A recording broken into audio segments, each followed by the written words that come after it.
of quizzes, a couple of tweets that I need to get to quickly. B Stone tweets in, copy your trick the only way I made it through daily Spanish quizzes. Oh. Daily? Wow. Wow. Okay. And Russell Terry, quickly.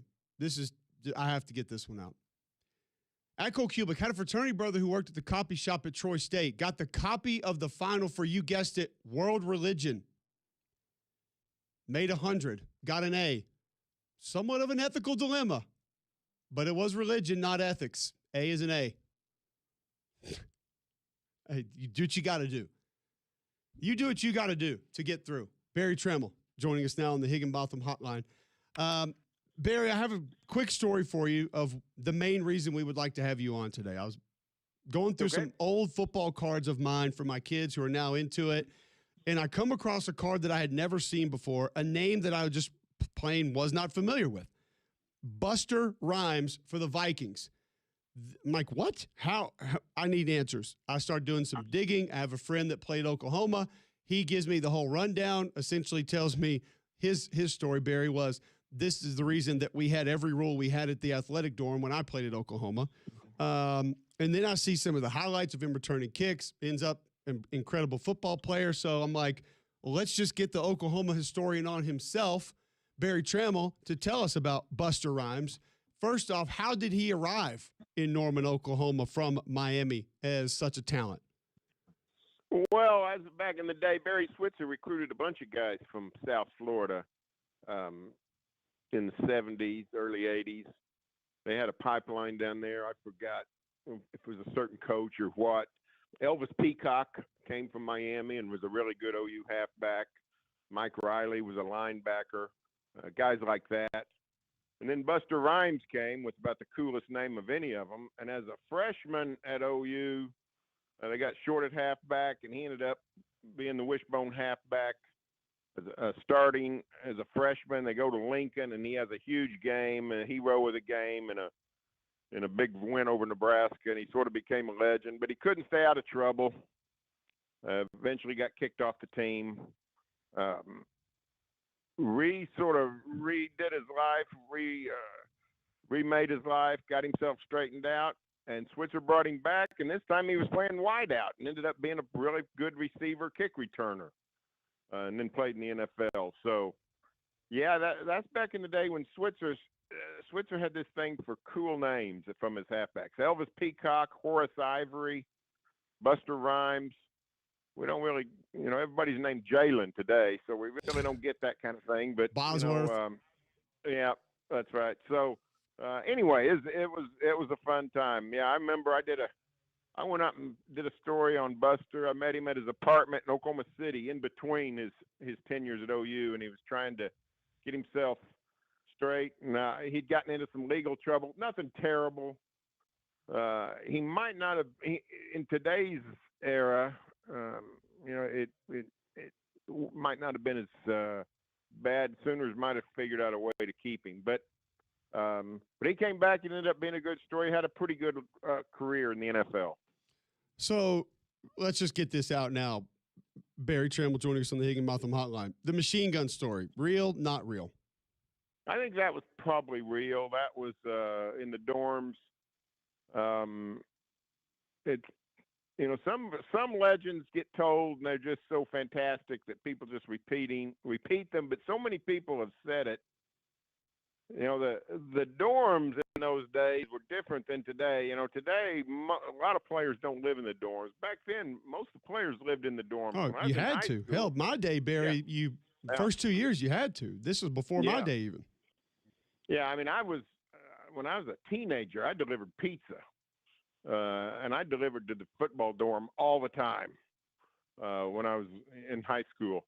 So you see all kinds of things in the 70s and don't really see those things, not just in the football dorm, but anywhere around campus today.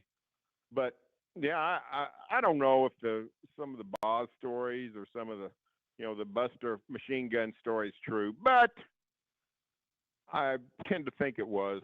I found a quote somewhere when researching him where Switzer said, "No, that's not real. I kicked him off for stealing a stereo, not for shooting a machine gun." Yeah, I think I believe that one, but I do think the machine gun story. My recollection is it sort of came out after Buster was gone, so I can believe Switzer did pop him for the theft, but um, yeah, I don't even. You know what? I haven't heard anything about Buster in like 30 years, so I don't even know what he's doing these days. Somebody might educate me on that. A lot of these guys stick around. You know, Marcus Dupree, he doesn't live here, but he comes back all the time. And other guys that had checkered past still embrace OU. And like a lot of schools. I think it's that way everywhere. You really feel best time of your life. You want to go back to the good times. But Buster, I haven't seen or heard from Buster Rhymes in forever. We were talking a little bit earlier. And let me say this. On my bingo card of what we're going to talk about today, I did not have Buster Rhymes on it. And that's why I didn't tell you yesterday when I texted you. I just wanted to kind of get your reaction on the show because when I tweeted the picture of the card out, the responses were unbelievable from Oklahoma. People who cover Oklahoma, fans Oklahoma, like, oh, man, you should have seen this guy. Unbelievable. And then there's a couple YouTube highlights I found. I mean, the guy had legit elite speed. I mean, you see him just running past people constantly, obviously why he was such a good kick returner. And then just hearing the story of how Chuck D suggested the nickname for what would become Buster Rhymes. I don't know if you ever had any conversations with anybody about how that actually took place off to the side. And then, one of the most popular rappers in the history of pop culture shared his name essentially. And that's where most people would know the name, Buster Rhymes instead of Buster Rhymes. I don't know what homework has been done on that from your part. Yeah, my rap historian hat has not really ever developed. I always thought it was cool that the rapper was called Buster Rhymes. No doubt.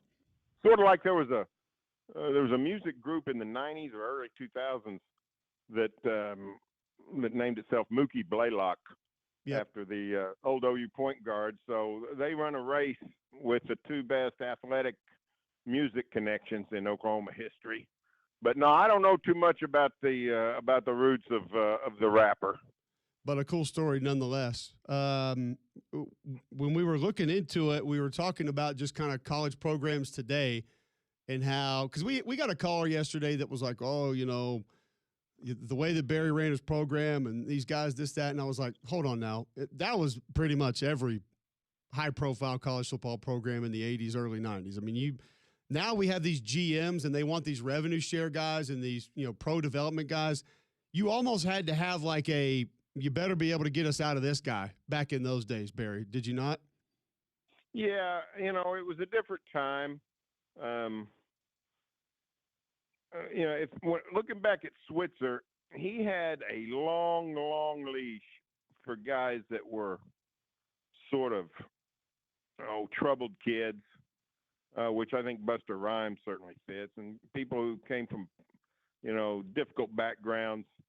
He'd let them get away with a lot, or get away may be the wrong word, but he wasn't quick to cut them loose. Now, anything major, I mean, he was pretty quick trigger. He didn't really figure out a way, how can we keep this guy around? But I think a lot of coaches in those days had a sort of a sense of fatherhood, a sense of mentorship, and maybe coaches today still do. I don't know. But what's interesting is, you think about football players today. You get a guy for 3 years. I mean, that's just phenomenal. I know a lot of schools in the SEC. Oklahoma's among them under Brent Venables, and Georgia, Kirby Smart. A lot of people really have done a great job with retention. We talk about the portal all the time. There's a lot of guys that don't leave, and still a 3-year career is like really sticks out to us because of the nature. But you look at Buster Rhymes. I mean, Buster Rhymes played football at Oklahoma in the 1980, 81, 83, and 84 seasons. And he gets kicked off the team, sits out a year, and then comes back. I mean, today guys wouldn't come back. So I think there was a lot more connectivity maybe between the coach and the player and the coach.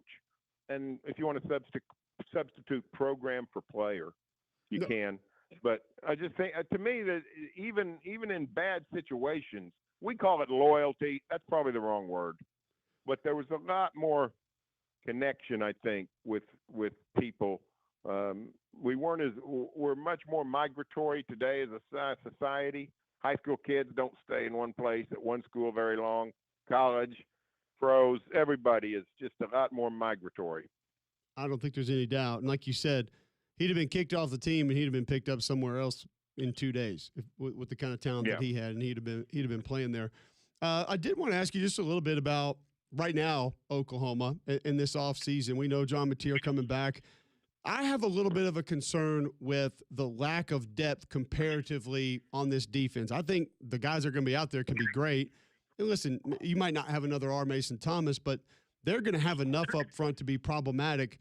Barry, I just wonder, as hyper-aggressive as they were, can they do that all year, other than the Texas game like they did last year, without the numbers and be close to what they were a season ago? I just don't know if they can move and be as pressure-laden and as aggressive as they were last year as much, because they're just not going to have as many guys as they did a season ago on defense. Yeah, you know what it comes down to? It really comes down to the development, because Brent's got a bunch of second and third year guys that we hadn't heard of, but have come in and stayed. And are those guys top shelf players like Grayson Halton was? You know, people, unless you were a hardcore OU fan, you didn't know a lot about Grayson Halton going into the 24 season. He just been a guy, been around a long time. Then all of a sudden he gets to play, and he can really play. Does Brent have some of those guys ready to go? Because you're right. The depth chart is not as deep. Linebacker, I think particularly, some in the secondary, even at a little bit on the defensive line. It doesn't look, last year they were too deep. I mean, it didn't really matter who he started. Who cares? On the edge, they had 4 guys that could rush the passer as good as anybody. They had 3 or 4 guys in the middle that were excellent. Linebackers, he had very good backups. So I don't know if he's got those guys or not, but the ones he's got ready to go need to be those kinds of players. And we saw it with Owen Heineke. Kobe McKenzie gets hurt. Owen Heineke comes in and plays so well that when McKenzie comes back, he doesn't even get his job back. So that kind of stuff. Maybe he does, maybe he doesn't. We don't know, but that's going to be the determinant. And you're right, that the defense potentially won't be as good as last year, and that would be the reason. Is there optimism for the offensive line this year that can help them be more balanced and find consistent run game? Yeah, they ended up starting 3 freshmen down the stretch, and that's where the optimism comes from. But it's been just been so long, really maybe since Lincoln left, or maybe the first year, 22, they ran it pretty well. But they've just gone 2 or 3 years without being able to run the ball. You can't get overly excited, and whether it's scheme, whether it's the O-line, people. DeMarco Murray left as the tailback coach, and everybody's excited because he's gone. I never knew a running back coach could affect a running game, but maybe it can. I don't know. But anyway, that's been just such a problem, and it comes in spurts. They ran the ball pretty well in Alabama, but then the next week it'd be back to very little production, and just that kind of thing. So who knows? But they gotta do it. John Mateer, I think, will probably run more, because that's an effective tool, and you got to use everything at your disposal. So, yeah, I'm still not too optimistic about the offense. I'm optimistic about the defense just because of Brent Venables, but sure. The offense, I think, is still a little bit of a mess. There's a spring game listed for April 18th. Has he given an indication of if that's going to kind of go back to an older spring game type setting, like scrimmage for people to watch? What do we think? Yeah, he's indicated that it's the plan is for it to be a real football event as opposed to just a practice. I think they were scared to death of the portal, That's it. the May Yep. portal, just people plucking players, and that always seemed like an odd thing to me. But I guess I was just wrong. I guess it actually did happen. Coaches really believe that it was.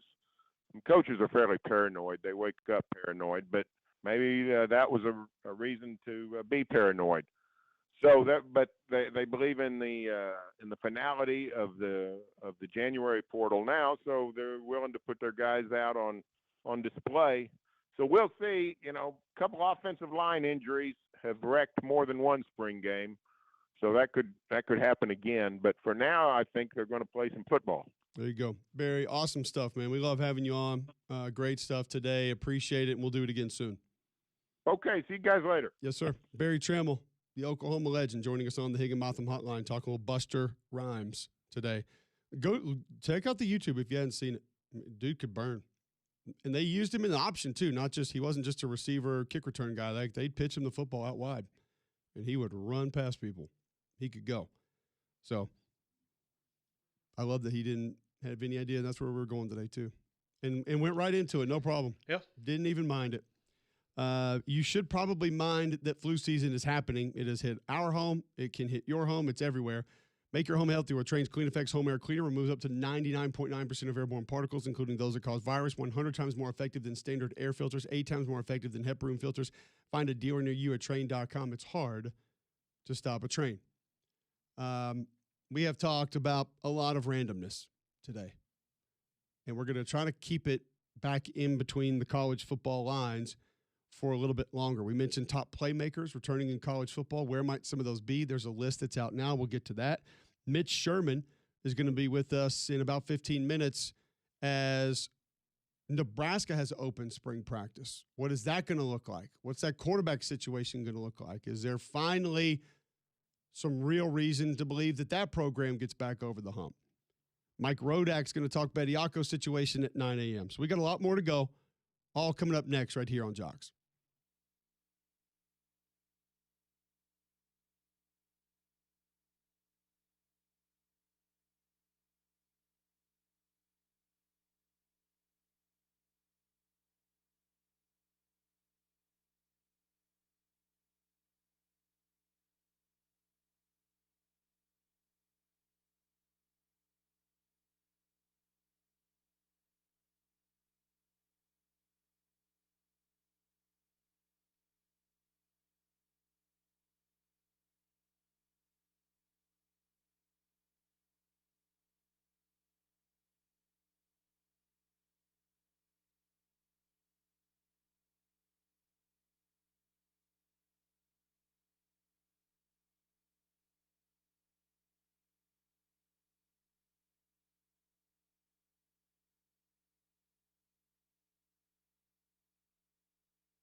Ron Selesky tweeting into the show. Ron's got deep connections in college and pro football.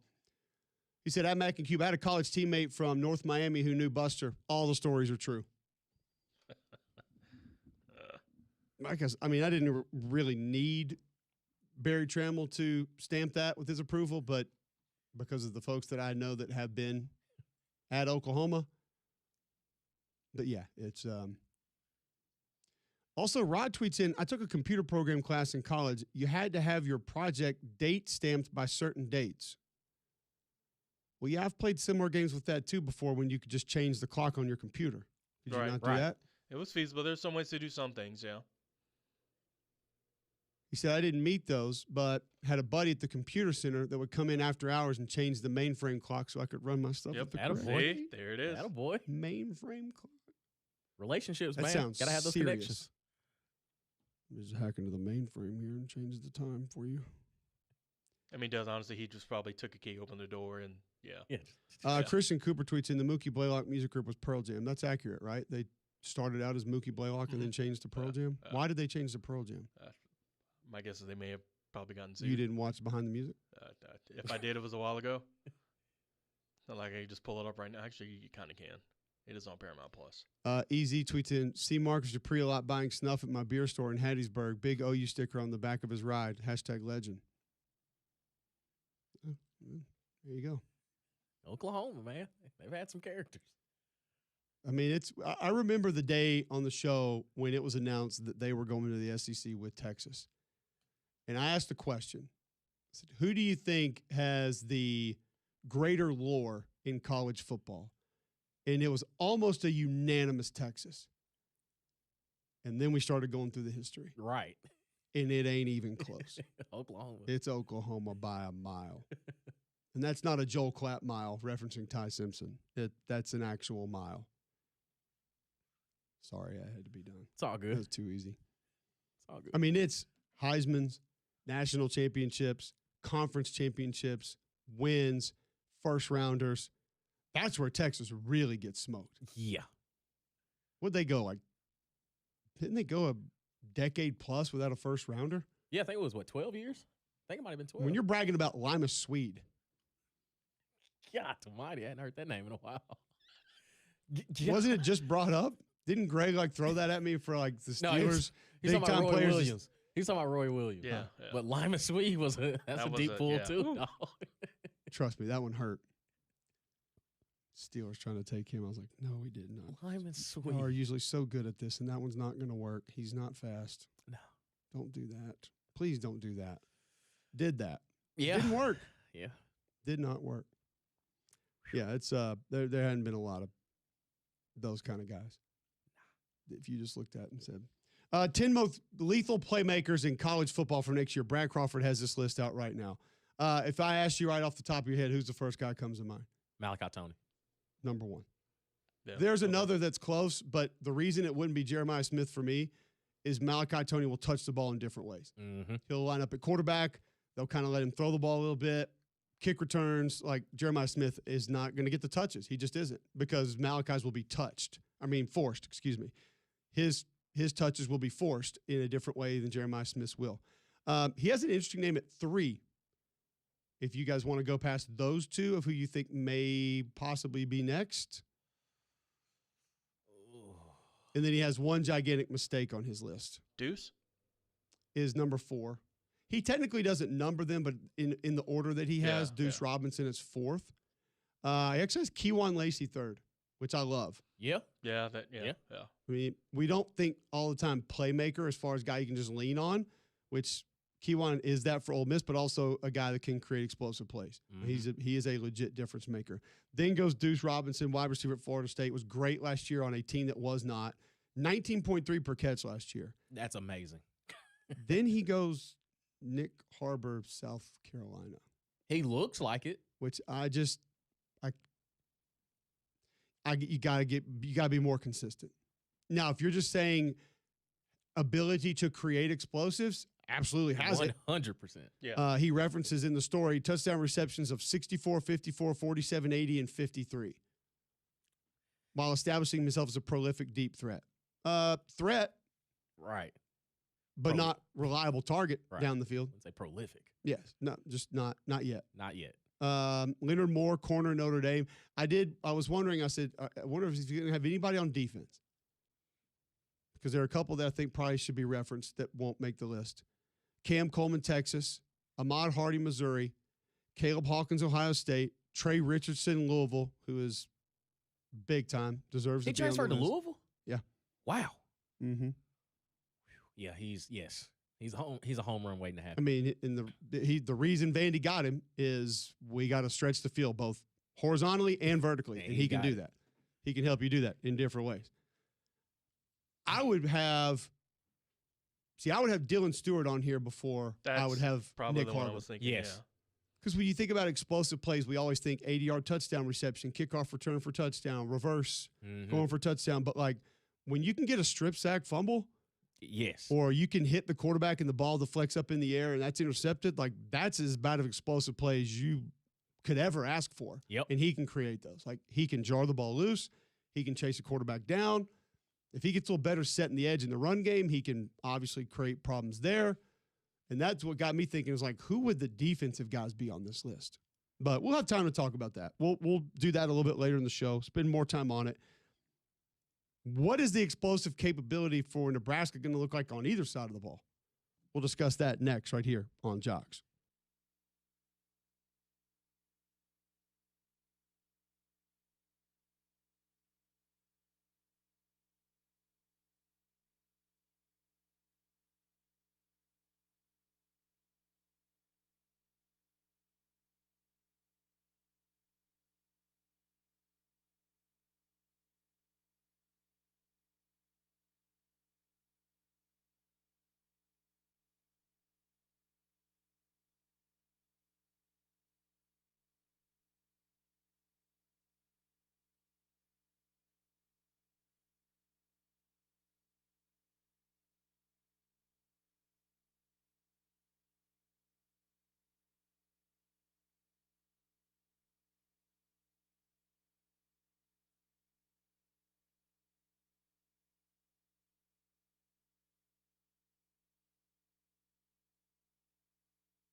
All right, welcome back in. McElroy and Cubelic in the morning. Sticking with the college football conversation, we've mentioned a couple of times this offseason a few teams, mainly around the SEC, that we just feel like we know nothing about, that have massive questions. I feel like Nebraska would fit that bill for me nationally. Some returning players, starters that I think you feel pretty good about, but ultimately, what do we know? Mitch Sherman covers Nebraska and college sports for The Athletic, joining us now on the Higginbotham Hotline. I'm going to start with this, Mitch, and just get your opinion on it.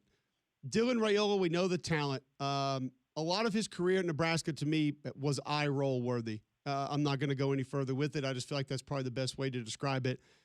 Could there be an addition by subtraction with Dylan Raiola and the Nebraska quarterback situation moving into this year? Yeah, it's a possibility. I mean, I think that Anthony Colandrea and the mix of quarterbacks that Nebraska has in 2026, good to talk with you, by the way. Absolutely. Colandrea, the former Virginia quarterback, transferred from UNLV, was the Mountain West Offensive Player of the Year in 2025. He's the leader in the spring to the top contender to be the starter. In fact, Dana Holgerson, basically laid it out. Nebraska's offensive coordinator basically laid it out before spring began that he said what we all basically know, that Colandrea was brought here for a reason, and it's not to be the backup. So there's more depth in the room, and it's possible that the quarterback who ends up playing, and it's most likely Colandrea, it is Colandrea if he stays healthy, is more of a fit for what Nebraska wants to do in this offense and allows them to better use the skill set of the players that they've recruited to over the 3+ years under Matt Rule. I think they were hemmed in somewhat with Dylan Raiola because Nebraska just didn't recruit the offensive lineman to be able to protect a pocket passer.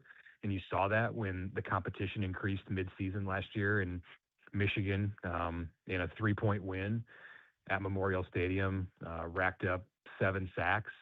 If that's a game where Nebraska can even come close to breaking even at the line of scrimmage on both sides of the ball, but in particular on the offensive side, since we're talking about that, Nebraska probably wins that game. And you're looking at a different kind of season altogether. You're not talking about a stagnant situation, which is how it feels after 2 consecutive 7-win seasons in years 2 and 3 under Matt Rule. It's going to be interesting to watch, regardless of who the quarterback is, Mitch. Is it of great benefit with the skill that's coming back? Isaiah Hunter, Ja'Cory Barney going to be back. The offensive line will see some new faces, but is that enough to ease the burden of whoever the new quarterback is and maybe see this offense take off? You're going to have to replace Emmett Johnson. He was the best player on the Nebraska team last year, 1,500-yard rusher, All-American running back. And he's at the NFL Combine this week. He's off to pro football with a year of eligibility left. And especially when Raiola was unavailable for the final month of the season, you saw the importance of Johnson. He was really all that Nebraska had.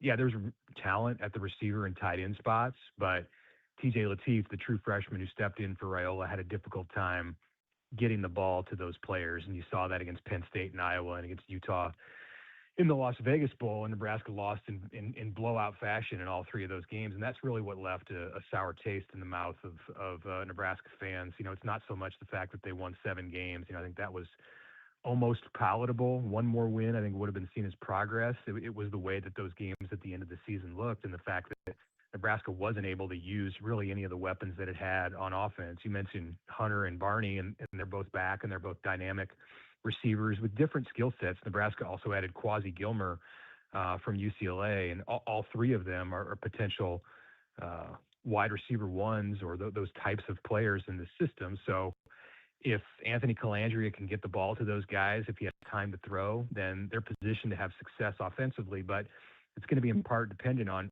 replacing Emmett Johnson. And Nebraska did not go in the transfer portal to get a running back.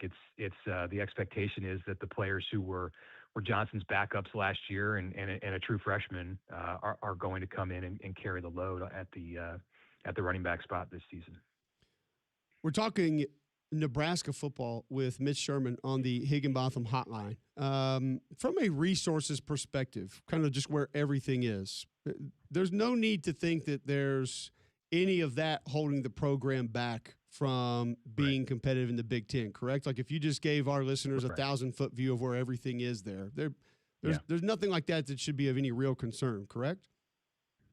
Second tier in the Big Ten, top of the second tier in the Big Ten. You have Ohio State and Michigan at the very top, obviously with their resources, and they bring in more ticket revenue, more revenue than the other programs in the league. And Penn State, of course, is right there as well. And Nebraska's, by no means far off from that category. And not just in what I'd call the second tier. And the second tier is not meant to be a slap at all. Like Ohio State and Michigan are at the very top of the country, two of the last three national champions. And they're right there with the top teams in the SEC. And then Nebraska's right below those teams in the resources and what it brings in with revenue. Nebraska operates in the black. It makes profit every year. One of the very few athletic departments and all the football programs do, but athletic departments in the entire country that doesn't operate in debt. How much that actually means is probably up for debate, but it's a healthy from a financial standpoint. They can do what they want to do, and they have resources also in the NIL area. Obviously, they're fully funded with revenue sharing and all of that, but Nebraska's able to go above and beyond. It doesn't have a $40 to $50 million roster like you may see in 4 or 5 locations this year, but 20, 25, that's not 30 million. That's probably not too far out of range from where they're at, which is doing very well in college football today. Absolutely. What about the other side of the football, Mitch? When we look at this defense and what was brought in through the portal, how many difference makers do you think will be in this uniform that weren't there a season ago? Yeah, wholesale changes on the defensive side. Nebraska Matt Rule fired John Butler as coordinator of 1 year after Tony White left for Florida State a year ago. Brought in Rob Orich, defensive coordinator from San Diego State. He's going to bring his 4-2-5 or 4-3 looking system. They'll be more traditional in the way that they get after the quarterback with two defensive ends. Probably fits the personnel a little bit better for what Nebraska has coming back, and which they did well in adding linebackers through the portal. He brought an all Mountain West player in Owen Chambliss to the middle of the defense.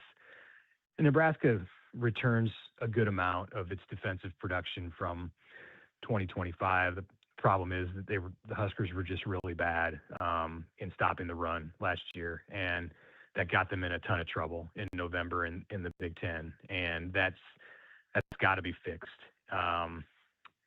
Didn't hit home runs in recruiting defensive linemen out of the portal. There were some nice ads, some solid pieces, but probably not what they didn't get to the place that they envisioned or that they hoped when the calendar turned to January. I think they would have liked to have recruited players who were viewed as difference makers. Now maybe the 2 or 3 defensive linemen or defensive tackles, more than 2 defensive linemen, but just the interior players, maybe they end up being those kind of difference makers. Maybe they were underrated here in the portal cycle this season, but that's what they're trying to figure out right now. They're 4 practices into the spring. They started spring practice very early this year in order just to get to work and be able to use the offseason best, because they know that they have a lot of work to do on both sides of the ball. Mitch Sherman with us talking Nebraska Cornhuskers on the Higginbotham Hotline. Started spring ball on the 21st. What do you look at as, I realize spring sometimes subjective, like we take our own things out of it. There's things we want to try to learn. We'll get to see a little bit here and there.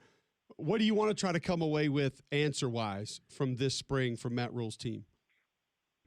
I mean, it's all over the roster. It's in all 3 phases. They have a new defensive coordinator, as I mentioned, and they have a new special teams coordinator.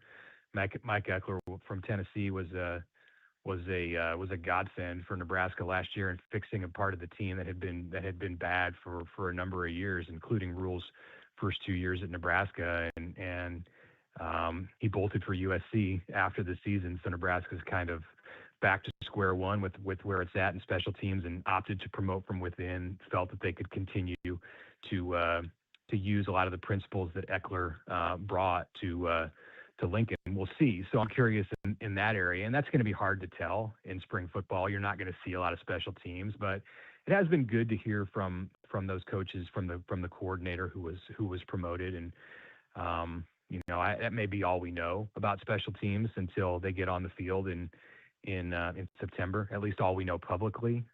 Defensively, we'll see.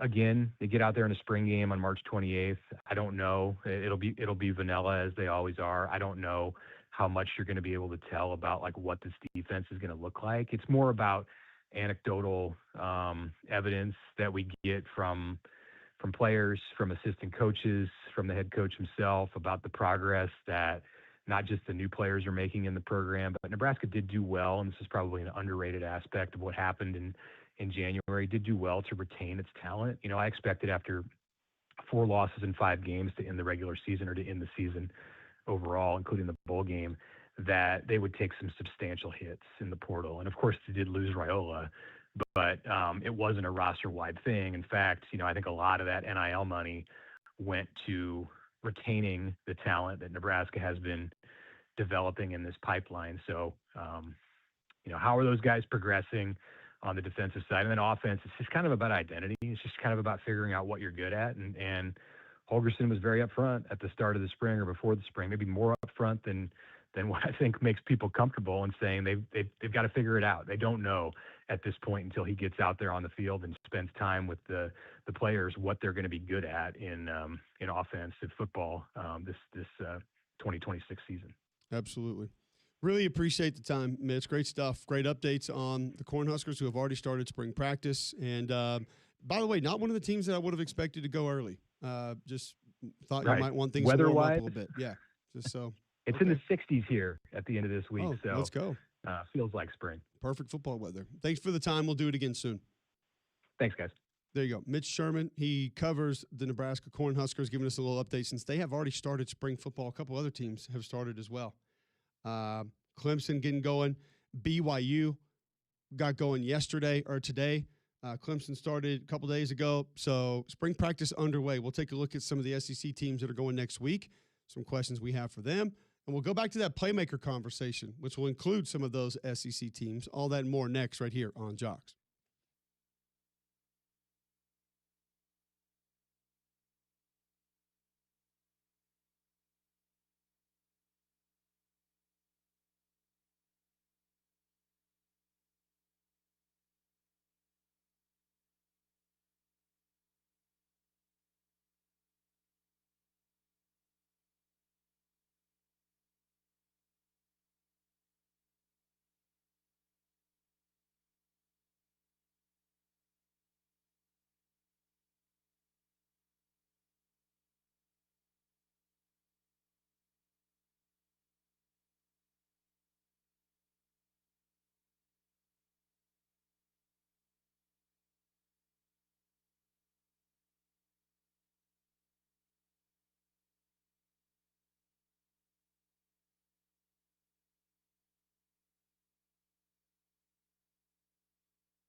All right, welcome back in. McElroy and Cubelic in the morning.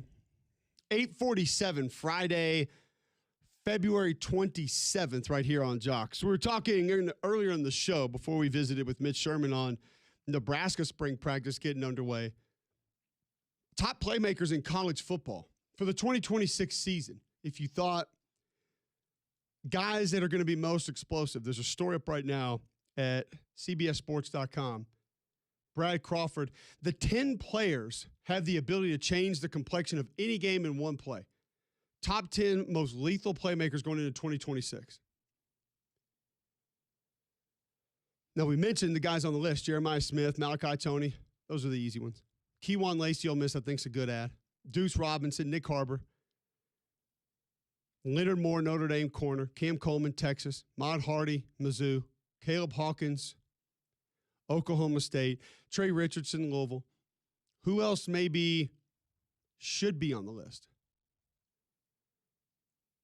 Who else is being left off here? Who are we missing on this list? Guys that have the ability to go out, create explosive plays. And I want it on both sides of the ball. I want guys that can do it on both sides. Like who are these guys that we're maybe not getting enough credit to, not talking about? The first name that popped in my head was Texas A&M receiver Mario Craver. Deserves to be there. Yes. Absolutely deserves to be there. I mean, a guy, I think Ryan Wingo at Texas has that ability. He hasn't consistently shown it yet. Yeah. But he could absolutely be there. I mean, honestly, how is Lenore Sellers not discussed? I mean, he has had multiple games in his career where he seemingly just went out and did it. Yes. Because he either had inconsistency at receiver, inconsistency on the offensive line, didn't get it done himself, and feels like he deserves to at least be mentioned in that category. And one that maybe gets back to it is Ryan Williams at Alabama. Mm-hmm. If we're talking just capability, Mm-hmm. now it didn't all fit together last year the way that a lot of us thought it would, but I mean, is Zachariah Branch at Georgia's coming back, correct? There's going to be some of these guys that I'm just not 100% sure if they're I think he coming may back. be going to the league. He left early? I think. It's But he's one. Nate Frazier's returning. Yeah, I don't view him, though. I mean, he's kind of that Jaden Baugh, of like, can take over a game in a different way. Not that they can't create explosives at all. I almost would go Cedric Alexander more than them because Cedric Alexander can catch the ball out of the backfield. Cedric Alexander can hand it off the football. Like, he can do it a lot of different ways. I will tell you one that I thought I would have definitely had on this list last year, but had a down year. But especially in the offense he's going to, who needs to be on this list, mainly because he's played in the offense before and it's not being talked about enough, is Eric Singleton Jr. going to Florida. Yeah. 100% should be on this list. Yeah. Now, you got to have the offensive line quarterback consistency with the new starter quarterback to be able to get him the ball on a regular basis. He absolutely should be on this list. No doubt in my mind should be here. Now, here's the thing. Like, you talk about explosive plays, it depends on kind of where you go with that. Rushes of 10 more yards last year in the SEC, Jaden Ball is number one. Really? That's an explosive play. I'm telling you. That'll do it. I mean, he didn't lead the SEC in 20-yard runs per se or 30-yard runs, but if that's what you were looking for, yeah, he'll give it to you. What about Satania? Playmaker. I mean, there were times last year it felt like, I understand John Mateer was still getting him the ball, but there were times that he felt like that was all they had. Yeah. Yeah. Like every decent play felt like it was made by him for portions of time last year for that Oklahoma offense. And maybe that's why he's not on there, because we can't put that much faith in Mateer. Like, if he were someone else, whoever's getting the ball, it's like, oh, okay, yeah, he definitely, because it feels like he's got the skills and the capability to be a disruptor. Who else are we missing on this list? And we're talking mainly SEC. Was Bryce Underwood deserve to be on this list? I would. If we're doing that, I'd rather Dante Moore. I don't think Dante Moore likes running the football. That's just my opinion. I think he'll do it. I don't think he likes it. Yeah. And then I think sometimes, here's what I see when I watch Dante Moore. I see what A&M told me they were trying to do with Marcel Reed last year. Like, can run, will run, but a lot of people have gotten into his head saying, you know where you make the real money is being a pocket passer. And that's what you need to be first. And there's this portion of his brain that says, I got to win in the pocket. Because there are some beautiful balls that are thrown, unbelievable balls. But then there's some that's like, hey, man, the sea has parted. Take your 6 yards and slide. And he won't do it. Yeah. It's like there's part of his brain that's just like, I'm going to win here. I'm going to win here. I'm going to win here. And it's like, you don't have to do that. 1, throw the ball away. 2, tuck it and run like you got enough mobility to escape and just slide. I'm not saying go run for 22 times for 180 yards. Right. I think there's a massive one in the SEC that because of a guy that has already been mentioned, it is probably egregious that we have not mentioned his name. Now, we also haven't seen a ton of him yet. And when I say his name, you're going to say, how did we not do that? Can I guess before you say it? Sure. Byron Brown. No. Okay, never mind. Alex McPherson. He's not in the SEC anymore, is he? No, that's right. Yeah. So whoever will replace. By the way, that sounded like that just crushed you. Did not know that emotionally that hit you that hard. Like it was deflating. Wow. You said on all sides of the ball, and so I was. We got a very small sample size of him last year, but when we got it, specifically one game, boy, did we get it. 6'3", 213. What position? Dallas Wilson. Oh, man. Oh, yeah. Oh, my. Okay, yeah. We're done. He's still dragging Texas defenders. Yeah. That dude stays healthy. Yeah. With Eric Singleton in the slot. Mm-hmm. Jaden Ball's ability to run the ball. You tell me, where are the chess pieces going? You staying back to make sure you got safety help with him? You rolling a safety in the box to help with the run? You trying to help with the middle and the slot and the side-to-side stuff you're going to do with Eric Singleton? Like, how are you defending that offense now this is a big if, they got to have decent quarterback play. Mm-hmm. But Aaron Philo has been in the offense, practiced in the offense, been around it should work. It should be fine. But I'm sitting here looking at this offense, the more and more I think about it, like, how are you going to defend Florida next year? By the way, Vernell Brown's back. He ain't a bad option at receiver. Right. And there's a kid that they have from Wake coming in. I got to find his name because I'm not going to remember it. He's like a big 6'4" wide receiver. I like him. And I was texting Summerall about him the other day. I was like, I like this. Micah Mays is his name. I went and watched his film. They got him 6'2", 196. He plays like he's 6'4". Okay. But one of your bigger, like over the middle possession receiver type guys. But I like his game. So that's just another guy you put in there as a weapon that you say, oh, okay, watch out. I'm just telling you, the Florida offense got a chance to be really good. And a lot of that is because it's guys that have done it together. Mm-hmm. Like Philo's been in the offense, Singleton been in the offense, and Buster knows how to. Here's one thing Buster knows how to do that the guys last year did not. Give Eric Singleton the football. I would have put Eric Singleton at tailback last year if I had that much trouble getting him the ball and said, by God, you know what? We'll figure it out. I would have gone with what Mario and Shannon did down there at Miami and just said, just snap him the ball. He needs to touch it. He will figure it out. He needs to touch it. I mean. No, I'm with you. I'm with you. God, and you spent the money on him. Like, That's how do you spend money on guys and not use them? Because they had to spin it another way. They had to give the ball to another person who's no longer there, too. You know the receiver room is crowded, man. There's only one football. But this Florida receiver room doesn't appear to be problematic crowded. Right. It's like, okay, downfield guy that can win your one-on-ones. Gadget guy goes all over the place, does things. Possession guy help you different ways.